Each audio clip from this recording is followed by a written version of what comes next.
listen, fans make the game just as much as the players, and if you went in and through COVID playing them games without any fans, it's not the same. We thrive on pressure, we thrive on fans, we thrive on that noise.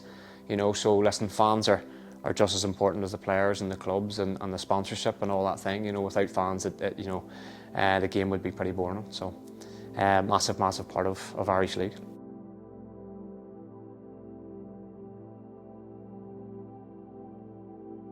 An old Coleraine one. First stint of the Coleraine.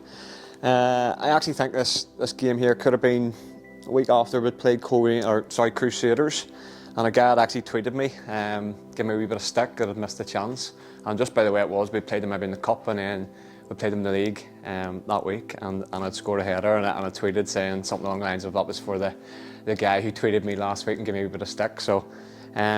Could be stint at Coleraine, my first go there with Oran, and Oran was obviously so young, and he's done so well. So great memories of Coleraine at my first stint there. That's the iconic celebration. Yeah. Well. Where did that come from? Yeah, that it sort of came from just when I was younger. I suppose it was players, obviously growing up, you saw bigger players and sort of always had the same celebration. So I went from that, and it sort of came to fore when I was in Bournemouth. I sort of stuck to the same celebration, and I've now got a 2-year-old who I'm trying to teach to do the same celebration. Hopefully in years to come, he'll be doing it. But yeah, that's just a celebration I do, and it'll never change. Great memories, obviously Linfield and winning the league. Had 2 fantastic years at Distillery, and then I'd moved on to Linfield, which was obviously a massive move, full-time football and all the rest of it. Up and down time there, I suppose, just with playing and not playing at times. But they obviously go there in the 2 years and win 2 leagues, 2 Irish Cups was fantastic. And I think as all players in the league, you want to get your hands on the Gibson Cup, and thankfully, I did. And listen, I've met some fantastic players in that team, and even just looking there, Big Dougie, Winky Murphy, who obviously was travelling up to Coleraine with there last year and the year before. Some great friends made in that team, and including obviously Billy Joe, who's here. But yeah, great memories of being able to say I've won the league.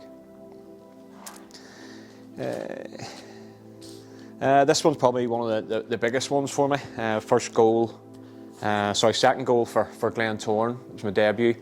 Obviously, I came back from Inverness and had a tough 6 months there with injuries and trying to get in the team and all that sort of stuff. And mentality-wise, I was down the dumps. I came back home, signed for the Glens. Big derby game, obviously the Irish Cup, away to Portadown, and I'd scored earlier on in the game, and this was late on. I think it was 2-1 at the time. Portadown had corner, and we sort of broke from it. We broke off, and Jordan Stewart sort of flicked the ball around the corner to me, and it was through one-on-one, which probably seemed, when you look at the replay, for an eternity. But got it on my left foot, and Big O'Hara there came flying in, but got a good connection on it, and it went, and I ran off into the crowd. I remember a wee young lad came on and actually picked him up, and the crowd all piled on, obviously it would be in the Glens one, Portadown.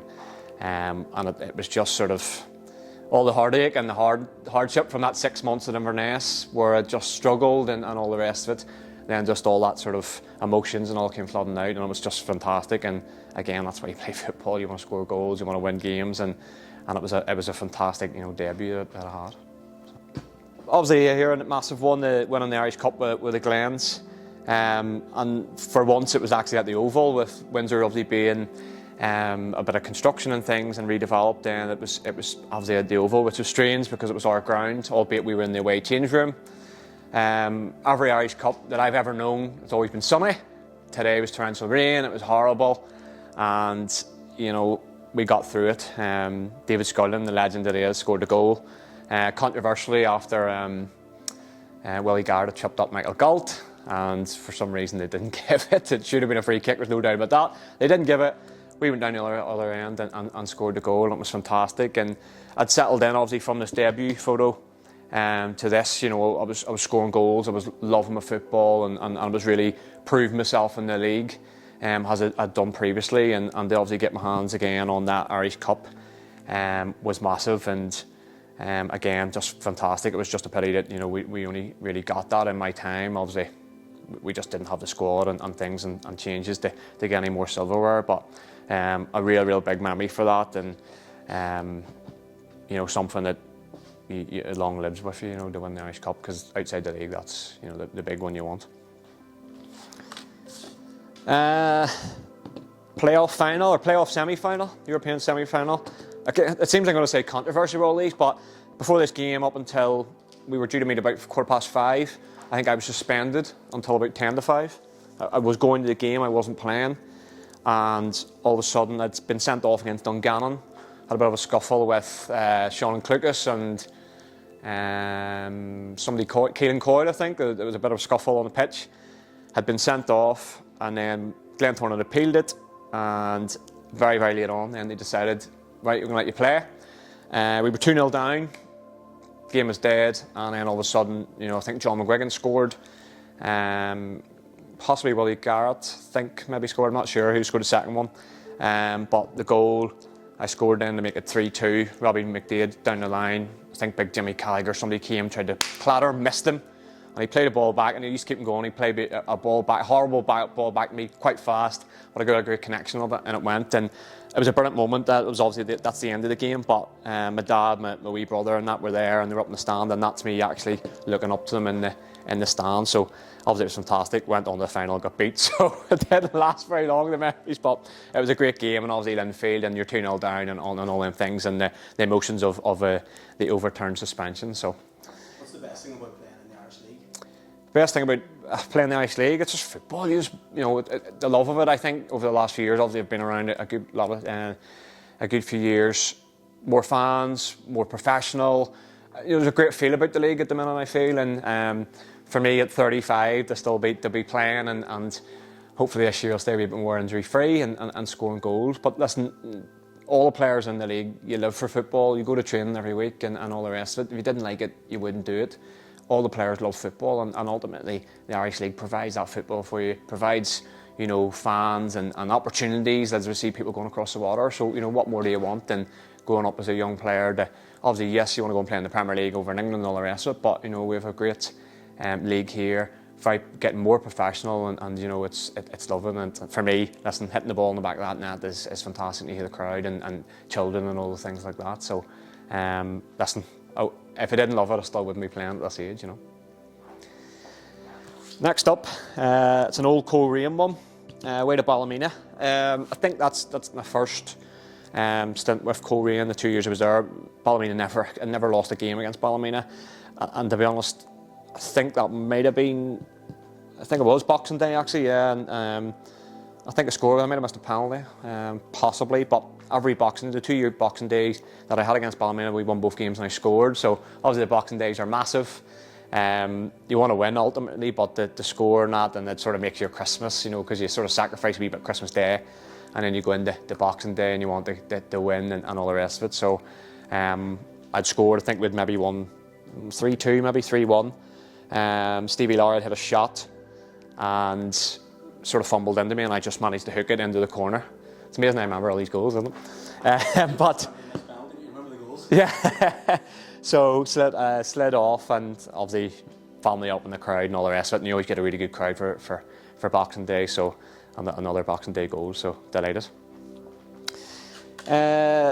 Okay, so me signing for the Glens, as I sort of mentioned, before this one, that I'd scored in my debut. It was hard. Sorry? Why did you sign for the Glens? It's a massive club. Listen, obviously I'd been at Coleraine and I'd let my contract run out, and I got the move that I'd openly wanted to try and get. I wanted another crack across the water, went to Inverness. It didn't work out, something like that. I'd got injured, and then when I was fit, Billy Mackay was playing. They only played one up front. He was playing for Northern Ireland. He was banging goals in, so it was just so difficult to get in the team. Which is difficult, when you're over there on your own, you're training, you're not playing. It's hard. So I made the decision to come home 6 months early. The Glens had sort of been on to me a wee bit. Obviously, they hadn't been playing, and I spoke to them, and I knew they were a big club, but they sort of were in a position where they needed to try and improve. And for me, coming in there as more a sort of experienced player, I felt I could come in here and certainly help on the pitch, but probably off the pitch too, with the teaching background and things like that. And listen, the 5.5 years I had there, and through, let's just say, a few managers, Listen, I loved it. There was highs, there was lows, but you know, to score over 100 goals was massive. To be, you know, put into the legends was a massive honour, and I made the right choice signing for them. There was no doubt about that. Linfield away, overhead kick, I think it was, last minute. I think actually Ross Glendenning, who's the Carrick goalkeeper now, was in nets. It was 1-0 at the time. We had played rightly actually, but it was 1-0 anyway, and a corner came in. I think Johnny Addis, it came to the back, he'd headed it sort of towards goal, and I managed the overhead kick. I think Ross got a hand to it, but he pushed up into the top of the net. And obviously, listen, Glentoran, Linfield, you want to score against Linfield away at Linfield, to score an overhead kick last minute was fantastic. You know, obviously it was only for a draw, but great feeling, and a lovely photo there, obviously with the fans in the background. I mean, as we know what the Glen fans are like, they're fanatical, and that's it's a great memory to say, listen, scored an overhead kick at Windsor Park. How do you find fans throughout your career? Obviously, sometimes you're on your back, sometimes you're with you. How do you find that? Listen, that's fans. I think it's trickier now because of social media and things, and you know, I try and, well, I don't get involved, and any younger players I speak to, any of the clubs or anybody in this sort of teams, I try and say to them, listen, don't get involved, you know, in social media. And I think that's a difficult part of life and of things like that people can, you know, tweet and message and things like that. And everybody's human. Nobody means to miss chances. Nobody means to lose games. But ultimately, through my career, fans have been fantastic with me. You know, listen, I've always tried my best. I've always tried to score goals and sort of been upfront with what I'm about and you know what my job is to do really on the pitch. So the likes of, you know, the Glens, Coleraine fans, you know, were fantastic, lovely family atmosphere, really, really nice. Glens fans obviously maybe a wee bit more fanatical, and through the ups and downs of that, you know, I don't think anybody has ever really criticised me too much, I suppose. But listen, fans make the game just as much as the players, and if you went in and through COVID playing them games without any fans, you know, it's not the same. You know, we thrive on pressure, we thrive on fans, we thrive on that noise, you know. So listen, fans are just as important as the players and the clubs and the sponsorship and all that thing. You know, without fans, you know, the game would be pretty boring. So massive part of Irish League. Carrick, no. What, sorry? How's Carrick going? It's been going okay. Obviously, listen, I came in and was delighted to sign there, and thought it was the right time to move from Coleraine. It probably, you know, could have stayed maybe another year at Coleraine, but I was sort of in there to the team, and I think being a wee bit older, I need to play, and most strikers need to play no matter what age. You need to play week in, week out to get the best of yourself. And Carrick obviously came in of two young children now, two boys, travelling up the road to Coleraine and things like that was different kettle of fish. So I loved everything that Stewardy spoke about, the chairman spoke about, and I thought, you know what, I can come in here and certainly help this team. On the pitch, off the pitch, be more professional and help some of the young lads around. And I had a fantastic start, a better start than I could have hoped for. You know, 9 goals in 13 games. A couple of big scalps earlier on, including, you know, at Crusaders, Linfield. And then went away to Solitude and done my ankle. Two bad tears, and the season was done. And it was unfortunate, but I tried my best to stay around it and still help as much as you can off the pitch. But ultimately, you know, you want to be on there. And it was hard watching all the games and chances, and you think, oh, I might have had that, or I might have had this, and all ifs and buts. But got the operation, and you know, I've had plenty of rehab. I'm buzzing again. I've got that buzz. So fingers crossed that, you know, I can go and start again this season and really prove my worth. You know, I still feel I've plenty to give. So fingers crossed to stay injury free and knock a few goals in. And last up, well, that's probably a good one. It came last because it's the sort of the earliest. Gary Brown and Paul Kirk. Paul Kirk, what a man. I came back from Bournemouth. I was about 20, 21. Didn't speak to any other club. Only signed for Distillery because Paul Kirk used to come to my school and take after schools football, and I just knew him from that. It was just as easy as that. Struggled in my first year, coming back from sort of going away and playing sort of professional football, youth team football, where you trained at 10 o'clock or half 10, you were done for 12. I came back and started a full-time job, 9 to 5, sometimes 9 to 6, up to training at 7. hard going, you know, all that, and Irish League football and all the rest of it. But, you know, with players like Gary Brown there, Andy Waterworth, Peter McCann, Ryan McCann, all very experienced players. Darren Armour was another one who really helped me early on in my career. Looked out for me and made sure nobody was trying to rough me up as a young lad and things like that. And the second year I worked really hard in pre-season, and Andy Waterworth went to Hamilton, which opened the door for myself, and I scored 25 goals that season. You know, that was Linfield away, we beat them 2-0. Big Alan Manus was the Nets international goalkeeper at the time, and I remember Winky Murphy, Noel Bailey and Stephen Douglas playing, and I managed to break the offside chop right on the halfway line and broke through. Again, probably one of them ones that seemed like an eternity. I was through one-on-one, and I slid it past Big Manus and into the corner, and away we went. And for me, you know, that was massive. It was massive for family because Irish League, you know, it was Linfield, you know, more so back then, or Linfield and Glentoran. And to go there like as a small club like Distillery with not much of a fan base and all the rest of it, and scalp Linfield in their own patch and on the international pitch and all, and score was massive. And as I say, then I went on and, you know, scored 25 that season, and the rest is history.